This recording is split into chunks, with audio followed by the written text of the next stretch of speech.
नमस्ते दोस्तों, मैं हूँ शताब्दी और आप सुन रहे हैं प्रेत बैठक। आज का स्टोरी जो है वो बहुत ही एक डरावनी पुरानी हवेली को लेकर है। सुनसान गहरी रात की सिसकियों के बीच एक अंधेरे जंगल में एक पुरानी हवेली खड़ी थी। इस हवेली की कहानी सुनकर लोगों के रूह कांप जाती थी।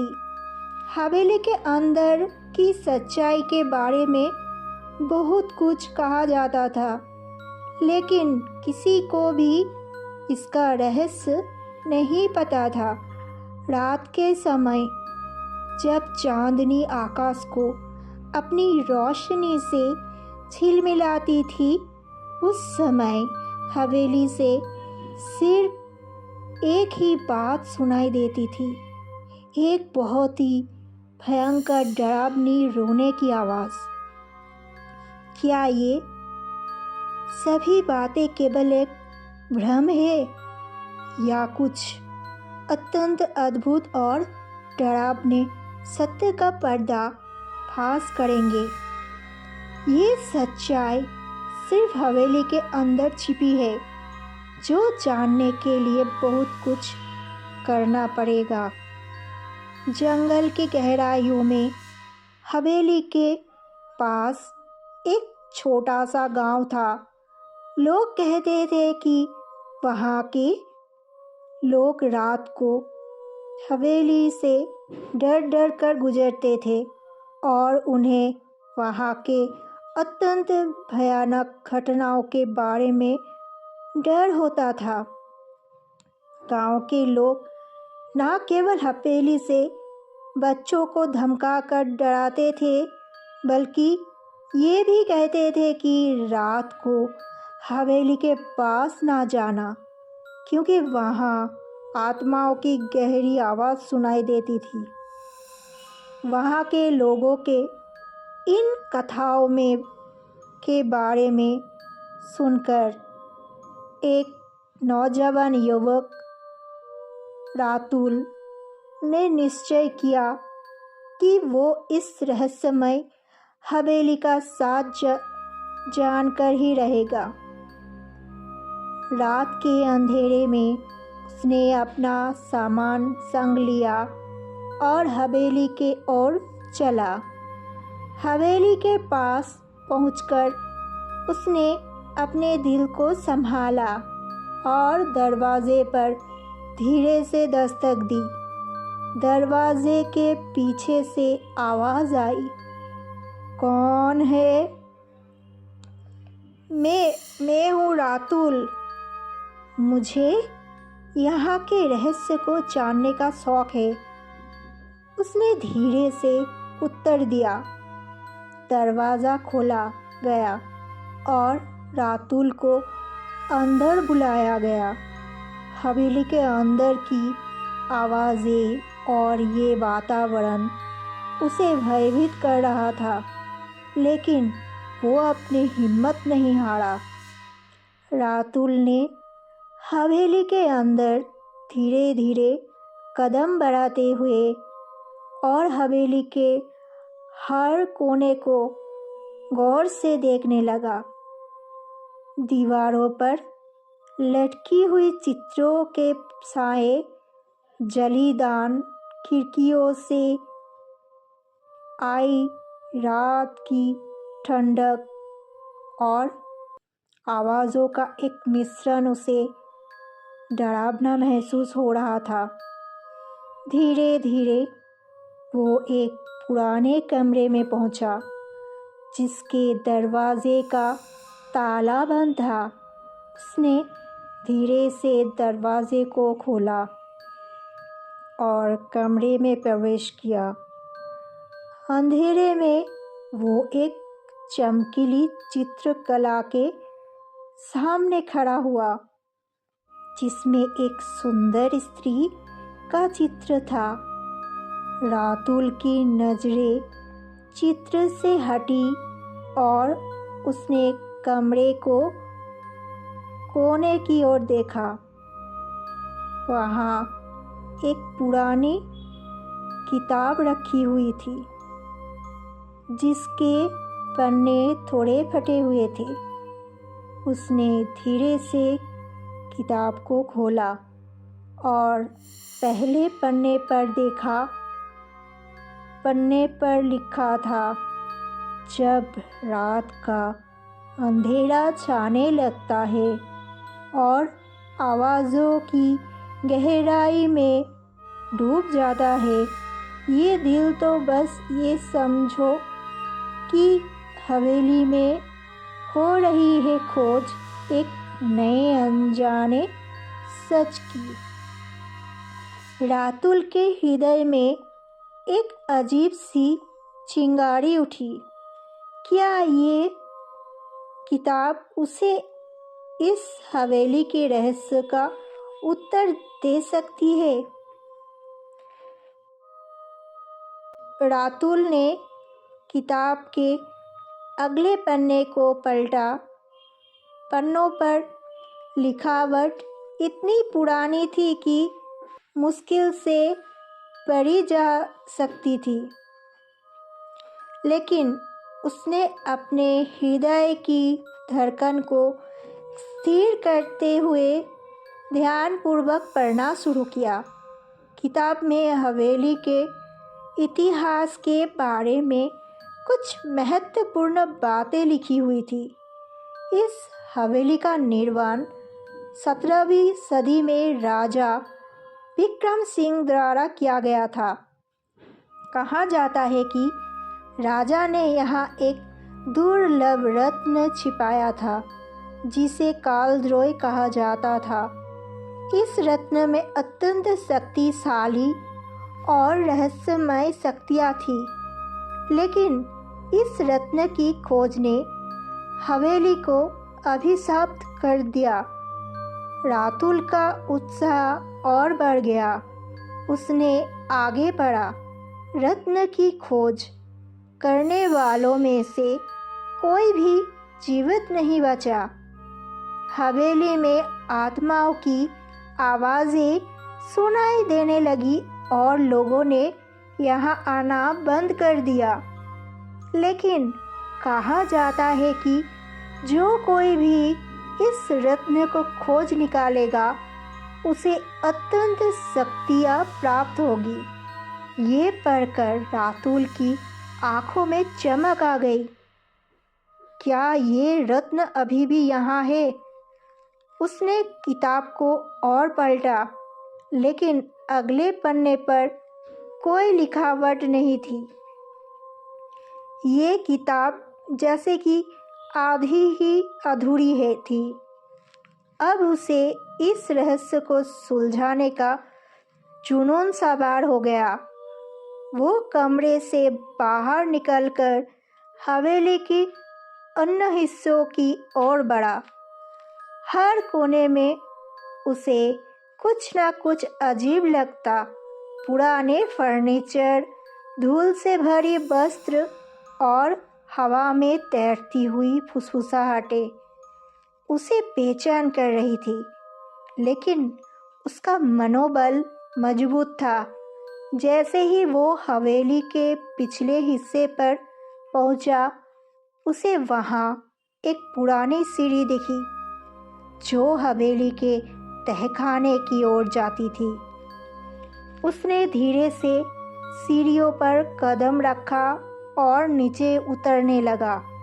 हर कदम के साथ अंधेरा और गहरा होता जा रहा था। अचानक एक हल्की सी रोशनी दिखी। उसने देखा कि तहखाने के अंदर एक और कमरा था जिसकी दीवारों पर कुछ अजीबोगरीब चित्र बने हुए थे।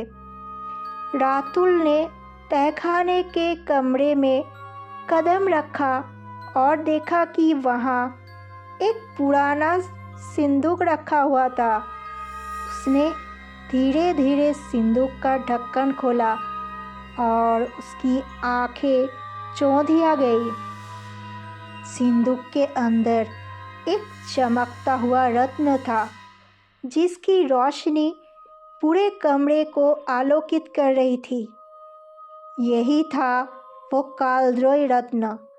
लेकिन जैसे ही उसने रत्न को छुआ, अचानक हवेली की दीवारों से एक तेज आवाज़ आई और रातुल को लगा कि पूरा कमरा हिल रहा है। उसने रत्न को उठाया और जैसे ही वो बाहर निकलने की कोशिश करने लगा, दरवाजे अपने आप बंद होने लगे। क्या रातुल इस रत्न को सुरक्षित बाहर ले जा पाएगा? क्या वो हवेली के अभिशाप से बच पाएगा? रातुल ने जैसे ही रत्न को उठाया, हवेली की दीवारों से तेज आवाज़ें गूंजने लगी और हवा में एक अजीब सी ठंडक फैल गई। उसने महसूस किया कि कुछ अदृश्य ताकतें उसे रोकने की कोशिश कर रही है। दरवाजे अपने आप बंद होने लगे और हवा में भारीपन महसूस होने लगा।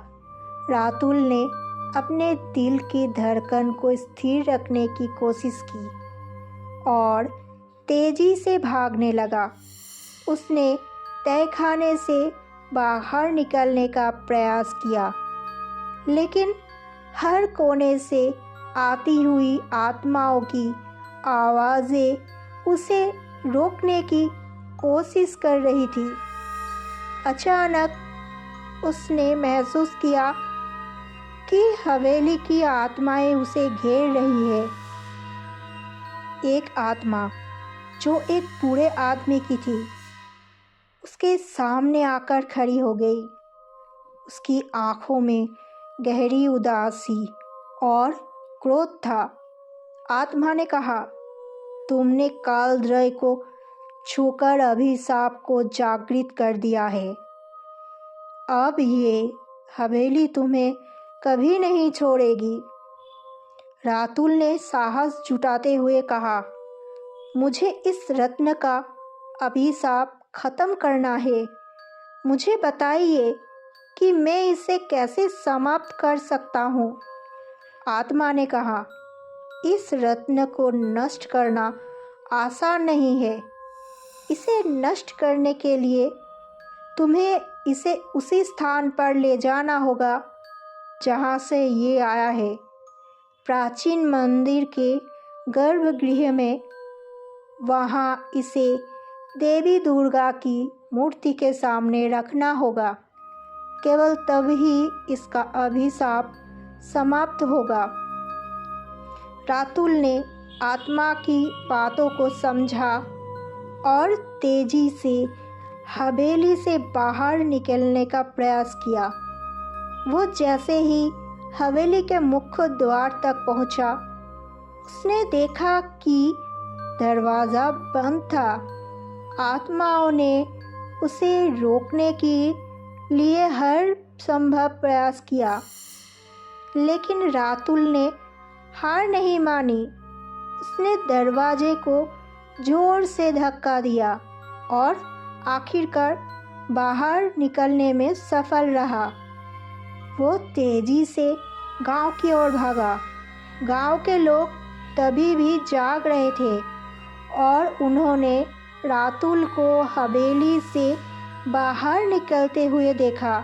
रातुल ने गांव वालों के बुजुर्गों को सारी कहानी बताई और उनकी मदद मांगी।